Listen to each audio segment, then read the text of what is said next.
നമസ്കാരം. Raf talk ഫുട്ബോളിലേക്ക് അവർക്കും സ്വാഗതം. ബ്രസീലിയൻ ദേശീയ ടീമിന് ഇനിയൊരു അഴിച്ചുപണിയുടെ സമയമാണ്. അത് കാർലോ അഞ്ചലോട്ടി തന്നെ വ്യക്തമാക്കി കഴിഞ്ഞു. ഇനി നമ്മൾ പുതിയൊരു ടീമിനെ അസംബിൾ ചെയ്യും.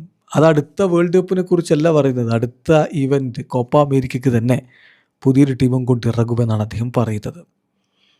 ഇന്നലെ അദ്ദേഹം ESPN കൊടുത്ത ഇൻ്റർവ്യൂവിലും പ്രധാനമായിട്ടും ഈ കാര്യങ്ങൾ ചോദിക്കുകയുണ്ടായി. അപ്പോൾ ഏതൊക്കെ പൊസിഷനുകളാണ് ബ്രസീലിന് പ്രശ്നം, എവിടെയൊക്കെയാണ് പുതിയ താരങ്ങളെ കൊണ്ടുവരേണ്ടത് എന്ന് അദ്ദേഹം വളരെ കൃത്യമായിട്ട് പറയുന്നുണ്ട്. അഞ്ചലോട്ടിയുടെ നിരീക്ഷണം പക്ക പെർഫെക്റ്റാണ്.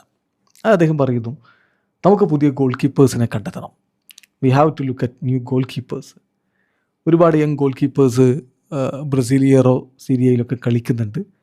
നമ്മൾ അവരെ പരിഗണിക്കണം, അവരുടെ കളി കൃത്യമായിട്ട് മോണിറ്റർ ചെയ്യണം.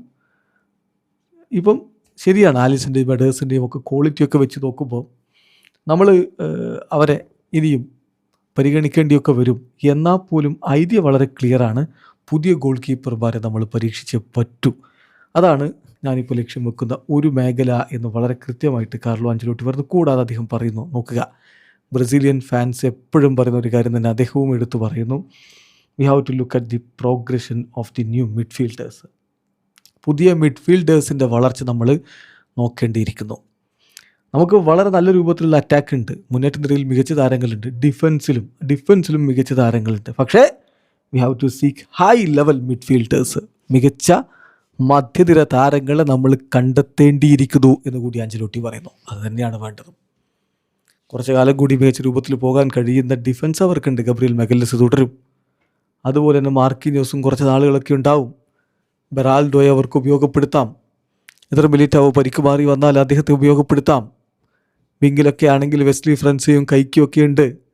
മുന്നേറ്റത്തിലാണെങ്കിൽ എന്തായാലും എൻട്രിക്ക് ഉണ്ട്, പിന്നെ റയാനുണ്ട്, ജാവോ പെഡ്രോയെ ഉപയോഗപ്പെടുത്താൻ പറ്റും, വിക്ടർ റോക്കിനെ വേണമെങ്കിൽ ഉപയോഗപ്പെടുത്താൻ പറ്റും, വിനി ജൂനിയറും റോഡ്രിഗോയും ഒക്കെ അവിടെ തന്നെ ഉണ്ട്. സോ അതൊക്കെ ഓക്കെയാണ്. മധ്യനിരയിലോ, അവിടെയാണ് പ്രശ്നം. കാസമിറോ ഇനി സ്ക്വാഡിലേക്ക് ഉണ്ടാവില്ല എന്ന തരത്തിൽ തന്നെ കോച്ച് ഇപ്പോൾ പറഞ്ഞു കഴിഞ്ഞു. മധ്യനിരയിൽ പ്രശ്നങ്ങളുണ്ട്, അപ്പോൾ അത് പരിഹരിക്കപ്പെടേണ്ടതുണ്ട് എന്ന് കോച്ച് വളരെ കൃത്യമായി വ്യക്തമായി പറയുന്നു. പുതിയ മധ്യനിര താരങ്ങളെ കണ്ടെത്തും. കഴിഞ്ഞില്ല. ഡിഫൻസിൻ്റെ കാര്യം നമ്മൾ പറഞ്ഞല്ലോ. ഗോൾ കീപ്പിങ്ങിൽ ആലിസിനും എഡേഴ്സിനും 30 മുകളിലേക്ക് കടന്നുപോയി. ഇനിയിപ്പോൾ അവരെ വെച്ച് അധികമൊന്നും പോകാൻ പറ്റില്ല. വെവേർട്ടനും ഈ പറഞ്ഞ പോലെ വെറ്ററനാണ്. സോ പുതിയ ഗോൾ കീപ്പർമാരെ കണ്ടെത്തേണ്ടതുണ്ട്. ഹ്യൂഗോ സൗസയെ പോലെ, ബെൻഡോയെ പോലെയുള്ളവരൊക്കെ പരീക്ഷിക്കാൻ സാധ്യതയുണ്ട്. ബ്രസീലിയറോ സീരിയയിൽ നിന്ന് കൂടുതൽ മികച്ച ഗോൾ കീപ്പേഴ്സിനെ കണ്ടെത്താനുള്ള അദ്ദേഹത്തിൻ്റെ ശ്രമവും നടക്കും.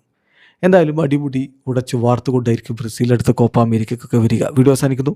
ഫുട്ബോൾ ലോകത്തെ കൂടുതൽ വിശേഷങ്ങളുമായി റഫ് ടോക്സ് വീഡിയോ എത്താം.